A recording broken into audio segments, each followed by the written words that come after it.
Welcome to Aunty Lou's Hour. If you like this podcast, please like, comment, share, and subscribe. Oh, Kat, the advocate. I'm so glad that we finally get to meet. I've seen you on social media and you're called the advocate, but your name is Kat Yes, Newman. yes. Yeah. So what of America are you from, Kat? I'm in Jacksonville, Florida. Are you in Florida? Yes. Oh, are you okay after the storms and Yes. hurricanes? It didn't hit our city. It was just like a lot of rain and wind, but I slept through the whole thing. Oh, oh, wow.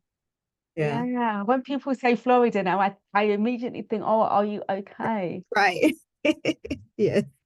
So the reason that we're here, advocate, is because I've really been admiring you on Oh, social thank you. medias and I've Thank you. seen you about on the circuit. And I'm just so curious, and I'm sure just me, lots of people are curious about you. Like, we know you're living with HIV. What was your story? Like, what was it like growing up for you? Growing up for me, I was born in Germany. My dad was in the army, so we did a lot of traveling. Uh, Mainly raised by my mom because my dad was like overseas and always moving. So, I had a okay childhood. Yeah. Was it just you? Did you have brothers and sisters? Yes, I have one brother and one sister. So what was life like before you found out you had HIV? Well, Before. um I was a teenager. I got diagnosed at 19, so I was fresh out of high school, so I didn't really get to have an adult life or a normal adult life without HIV. Do you know? Look, I've been living with HIV for years, but when I hear people like you say, I found out I had HIV when I was 19, I go all goose pimply. Right. I was in my 30s and the world ended. Right. Like, when you think about it, Kat, when you're a young woman or man, but you're a young person and you're going through adolescence and you're thinking about dating and your image, and then you find this. Oh, Right. what happened? Tell us what happened. Well, Like when you found out. I was dating this guy right after high school. I started dating him, and well, actually it was my senior year. I was dating him during my senior year. And I guess he was down low. So Mhm, mhm. So mhm. after being together for like a year and a half, I walked in and caught him in the bed with another man. Yes. Know the tea. Right. So after that, I was like, I'm done with men. I don't want to date men anymore and everything. So started dating this girl, and maybe like 4 months into our relationship, we wanted to like try to have a baby together. So we went to the clinic to get tested. And back this time, it was when you had to wait 2 weeks to get your results. Yeah. So 2 weeks went by and I never went and got my results. Um, on July 22nd, 1997, there was a Mm. knock at the door, and it was for me. And it was the man from the health department coming to tell me that I was HIV positive.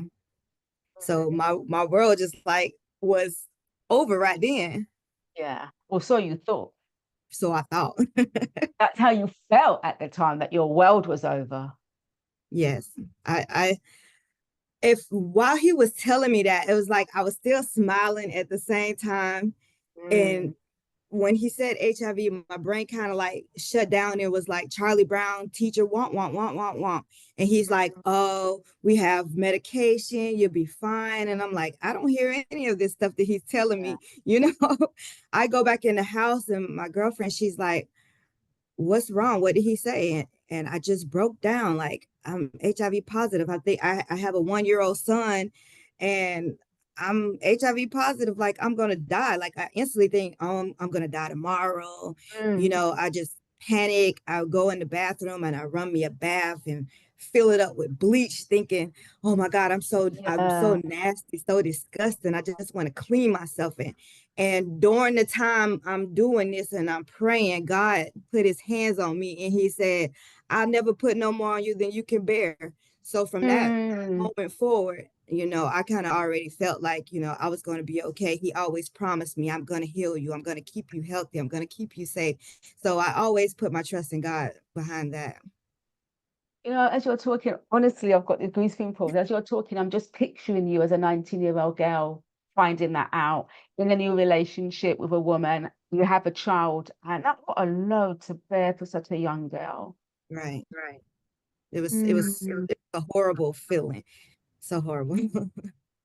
So, um, so your partner at the time, did you two stay together, or did that? Yes, we stayed together for maybe a year and a half after that. And she's still one of my biggest supporters today. She always messaged me and she's like, I love what you're doing. Keep going. She always Bless her, messages yeah. me, encourages me. Yeah. You know what? I was watching. I'm not sure if you've seen it. It's called Greenleaf on Netflix. No, I've never seen that. It's a series on Netflix. Oprah Winfrey's in it, and it's basically about the Black church, in America. And spoiler alert for anyone that's watching it, the next 5 seconds, don't listen. But there's a character in there who's gay and Hmm. who's married. Hmm. And what you said earlier on the download, I just hope that men or people in particular, people who are Right. queer, people who feel different, feel more confident to live their truth rather than not being able to tell the truth to themselves and others because it hurts both, Right. Right. you know? Hmm. But I know that's not easy. Right. Yeah. So,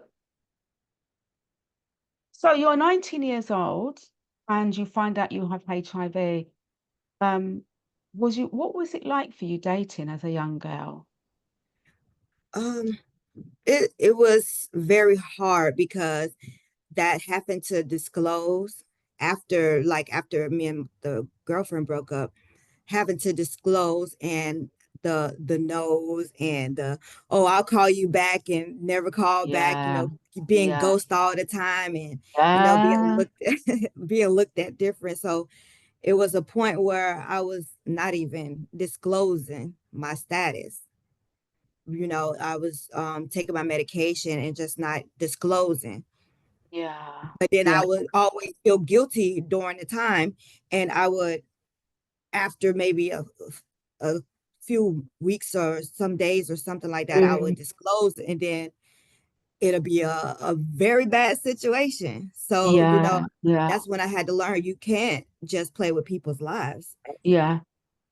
So can we come back to that? Because I want to ask you, UK, I know how I felt when I found out I had HIV in relation to what I thought HIV was about. Right. You was 19 years old. What did you think HIV was? What did you think it was? What was it for you?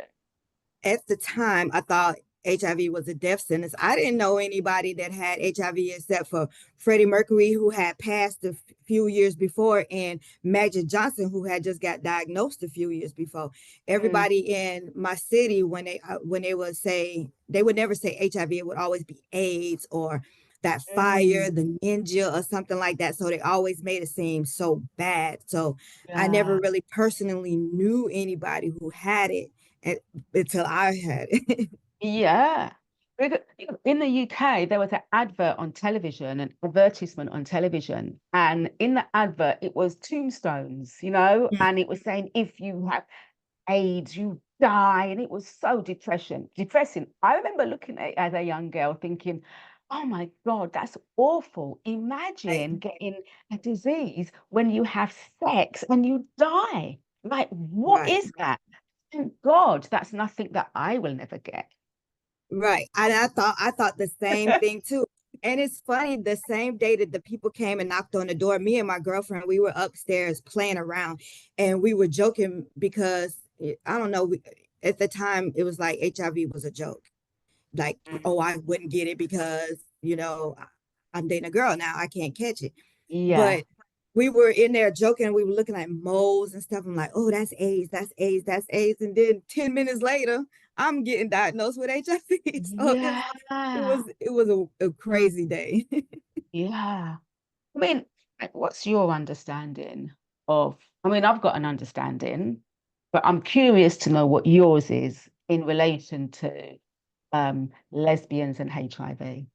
If someone doesn't know they have HIV, With so they're not on medication and they don't know they've got HIV, and they have lesbians not using any kind of protection. right. I'd be trying to talk to women because a lot of women they feel like, oh, because I'm in a lesbian relationship, I can't catch it. Yes, you can, especially if your partner is not on medication. If your Yeah. partner is not on medication, y'all sometimes use the same toys. You come cycles, and I feel like it's still it's a low risk, but I still feel like it's a risk because it's You always a know what? risk. I think it's a discussion that I don't hear enough, about Yeah, lesbians and HIV who are not on medication. Because this is my understanding. My understanding is that the risk is so right, minimal because the way that the virus is, it needs to have certain conditions in place for right. transmission. It's not an easy thing to transmit. But But if there's a really rough set, right, I think the likelihood increases. So I think right, it's about the type of sex. That's what I understand. right, Because I think there was a study that I read about, but there were questions around if that person was just having sex with women or if so. right, I tried to do right. research and I couldn't get a straight answer, apart from it's a minimal risk, but there's a risk. Yeah, there's a very low risk, but there's still a risk. Yeah, yeah, And the yeah, women they feel like, oh, I can't catch it. But there's still a risk. There's still a risk. yeah, And I heard one of the advocates saying that women can't pass it to men, which is false. yeah, yeah. I mean, there are some areas that I think that are still questionable. And I think anyone Right, listen, I have a view, you have a view, but I think there are so many resources out there. If you're in America, there are certain HIV organizations. There's organizations like the Well Project. Shout out the Well Project, right, where right, there's lots of fact sheets in the UK. There's a Terence Higgins Trust, Positively UK.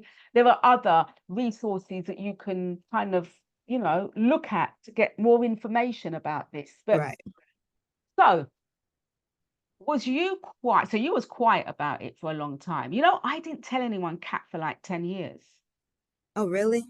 What about you? How long did you I keep didn't quiet? have I didn't have that pleasure. I had went to my aunt's house and I was staying with my aunt for a little while, and I had my bag of medication. I think at the time I was like on 20 something pills a day. I Really? even I even had that AZT phase. So this was um I had left my medication at my aunt's house and she found my medication and she took it to the pharmacy and asked them what was the medication about. And she came to the house and she was like, "You got AIDS?" And I was like, "No, I don't have AIDS." And she's like, "Oh, but this medication is for AIDS." I said, "No, I'm HIV positive." And tried to educate her on the difference between HIV and AIDS. And she was like, "Well, it's between me and you. I'm not going to tell anybody." But by the time I come to Thanksgiving, the whole family knows. Yeah, Everybody's looking at me different, yeah, everybody has a glass plate and silverware and a glass, drinking glass. yeah, And I yeah. get a paper plate, a plastic fork, and a paper Oh, cup. And every time I go to the bathroom, my aunt, she comes running, she's cleaning the bathroom, bleaching the bathroom. And every time I move around, they're like bleaching the bathroom. And they're like, "So who's going to take care of your son when you die?" And I'm like, oh my God. So I never had the chance to like kind of like keep it to myself. My family, they kind of spread it around, like told people yeah. here and there. So I never got the chance to disclose at my own time. but I did Right. have my time where I came out to the world on my own time. In your own time. Mhm. You're a young girl. You've been cheated on by your partner at the time. Your family is treating you like, look, contagious at Right. times, lack of education. Hmm. And you're a young woman trying to grow up. You have Right. these problems, anxiety problems, and then you've got this. I mean, how did you go? I was very depressed, very insecure.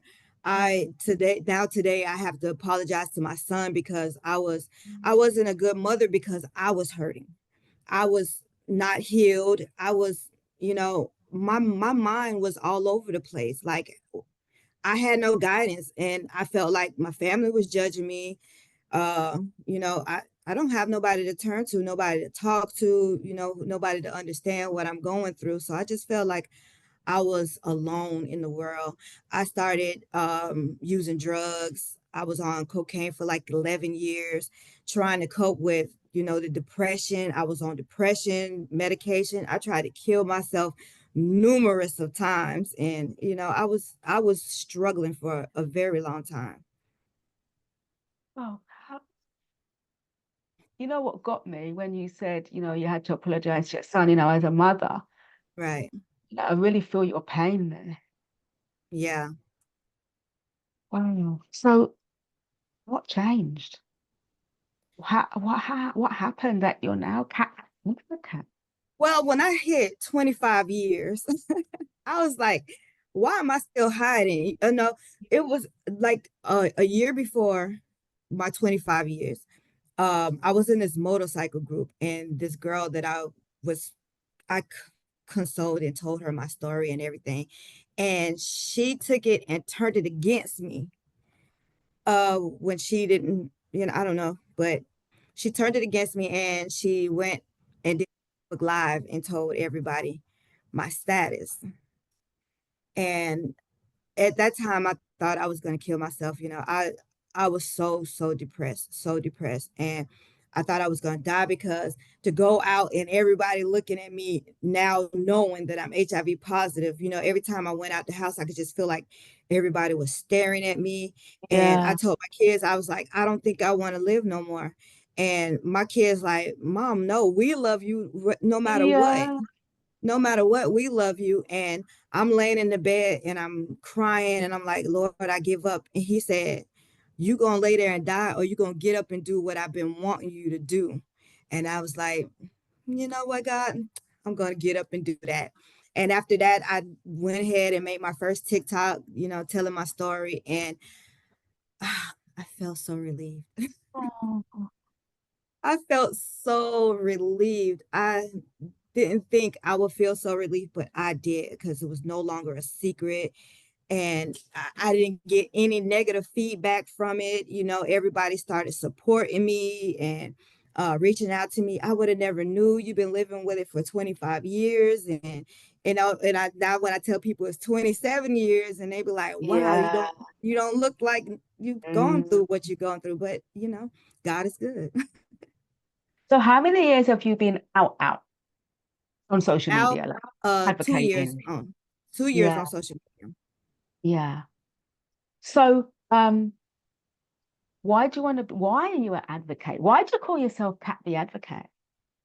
Because I want to advocate for those who can't and won't speak up for themselves, because I was that Yeah, person at one time. I wish I yeah, had a me in my life during this time. So I want to be that for somebody else who's just being diagnosed and living their life and struggling with the virus. It's not as bad as it was in the 90s and the 80s, and people need to know that you can live a long healthy life as long as you take your medication. yeah, We're not dying from AIDS like in the past. And if you're passing away nowadays from AIDS, it's because you're not taking your medication or you haven't even went and got tested. So that's what I just want to be an advocate and advocate to, people, especially Black women and the younger generation that's coming up. I think you're amazing. I absolutely do. And, you painted such a big picture, within this time of what it was like for you, especially when you talked about using drugs, using cocaine, and I Right. can imagine just to kind of mask. It's so hard to live with Right. yourself, isn't it? Mhm. Yeah, it And the was. thing is, It there was are so definitely many, horrible. there are women out there, they might not be living with HIV, but they can't live with themselves. So, for whatever Right. reason, you were that girl. And You found it hard. mhm. Yeah, I And found now, it hard. And now I just want to let women know, carry your own condoms, because guys, they gonna always like, oh, I can't feel it. I want to feel it without a condom. No, yeah, you yeah. you are the prize. Don't let no guy take that prize from you. So let's talk about that for a little bit. You just said you carry your own condom. Absolutely. That's what the caption is going to be actually for this. When I put it on social media, you carry your own condom because, um, as women, we live in this world where we have to navigate Hmm. sex and relationships, Right. not necessarily through our parents, Hmm. unless you're of a certain age and you can talk to your parents, but most people don't. And, Right. how do you, especially when you're a young girl, how do you navigate that? It's not Mm. easy. I have an 18-year-old daughter now, so I tell her every time, I know she gets tired of me. Every time she leaves out the house and she goes to date or something like that, I was like, you got condoms with you? And she's Yeah. like, Mom, like, don't leave this house. She's like, I'm not even going to do nothing. You may not be going to do nothing, but you don't know what he has on his mind. Make sure you Yeah. carry your own condoms. So listen, it's all about the heat of the moment. Right, right, That is the issue, isn't it, Kat? It's the heat right. of we are women of a certain age, right? Mm-hmm. We might think, oh no, I don't need to carry a condom because I'm not going to sleep. Do you know what? The heat of the moment, Yeah, yeah. you It know, goes we down.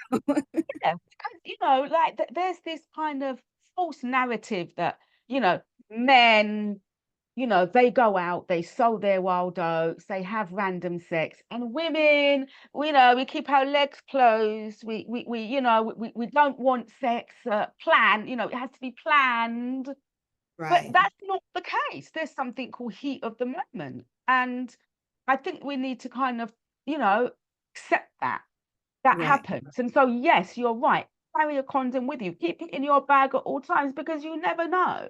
Never know. You never know. So And you're they're gonna be, some guys be like, oh, I don't have any condoms. Can I just, no. yeah, I yeah, tell my daughter, if he can't put on a condom, he doesn't need any.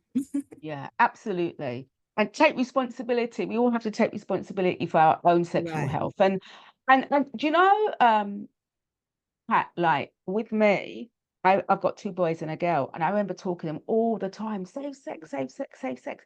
I just didn't see it. Right. Right. I'd been sterilized. So Yeah. I wasn't worried about having babies, Oh, you so know?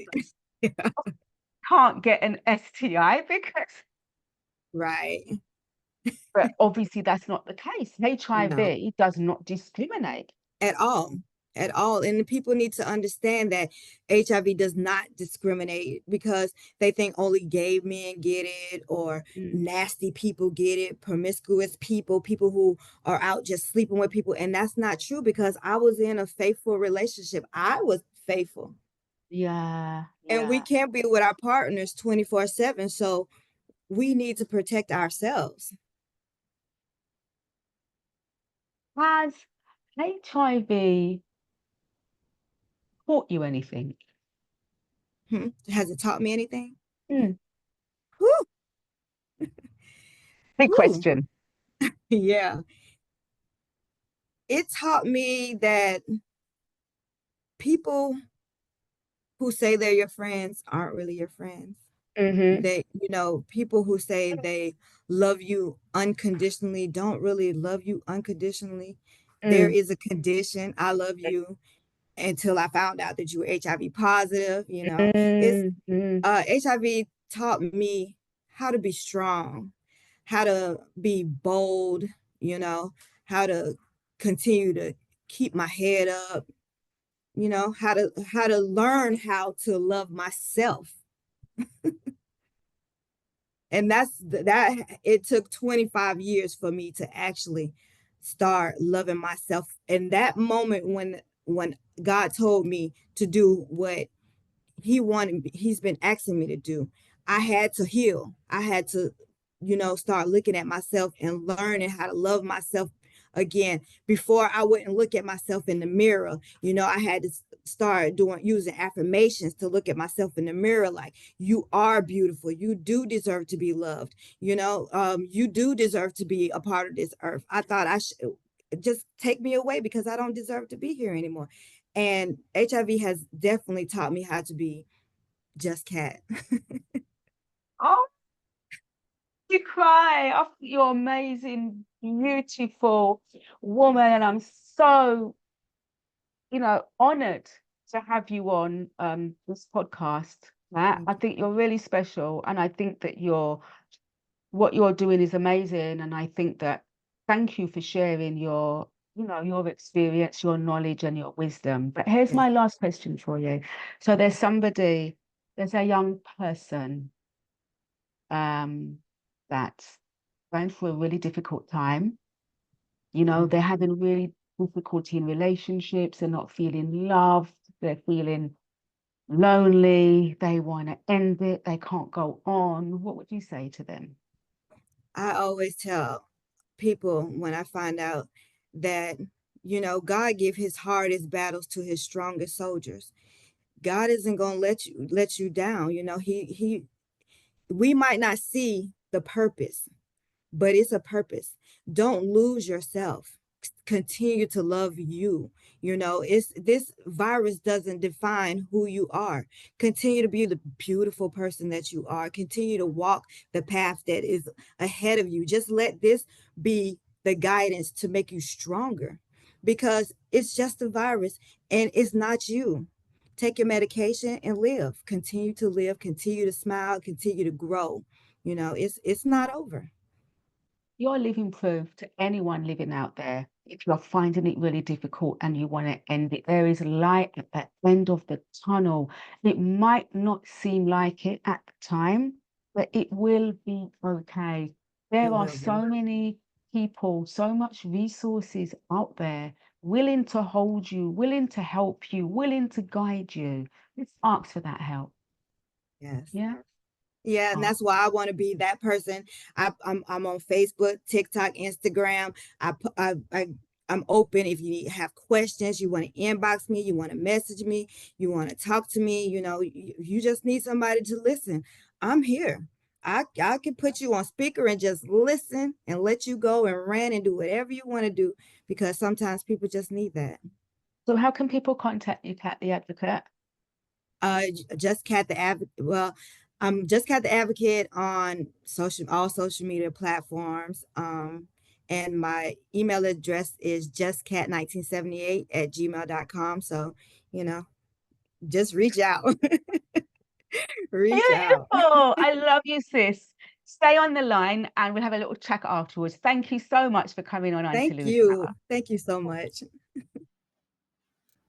Thanks for watching Aunty Lou's Hour. If you enjoyed today's episode, make sure to like, comment, share, and subscribe.